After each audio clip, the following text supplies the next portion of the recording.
सगळ्या बांधवांना शिवभक्तांना खूप खूप मनापासून अगोदर शुभेच्छा देतो. एखादं यश मिळवायचं असलं ना तर पराक्रमाच्या ठिकाणी जायला लागतं. म्हणजे आपल्यात फितुरी येत नाही, गद्दारी येत नाही. आणि ही माती इतकी तेजस्वी आहे, ही कंपाळी लागल्याच्या नंतर माणसाला गद्दारीचं फितुरीचं कधी बुद्धीला पण शिवत नाही आणि यश संपादन करतो. म्हणून देशभरातल्या महाराष्ट्रातल्या सगळ्या बांधवांनी एक दिवस शिवनेरी गडावरती दर्शनाला सगळे कामं सोडून आलं पाहिजे. आपल्याला वैभव कोणामुळे माहीत आहे का? लोकांनी हे विसरायला नको. आपल्याला सुखी समाधानाचे दिवस फक्त छत्रपतींमुळे आहेत. त्या छत्रपतींच्या गडावरती, शिवनेरी गडावरती, या पवित्र गडावरती आपण एक दिवस येऊ नये दर्शनाला सगळ्यांनी सहकुटुंब.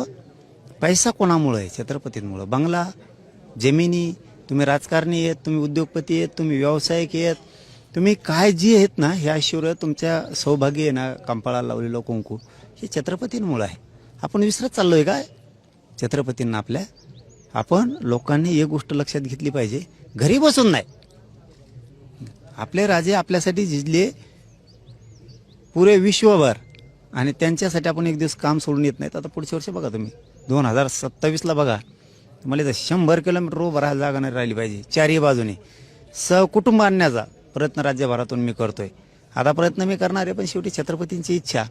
पण माझी तरी भावना आहे की सहकुटुंब सगळ्यांनी इकडे यायचं आणि पोरांनी खांद्यावरती जबाबदारी घ्यायची. जन्मस्थळावर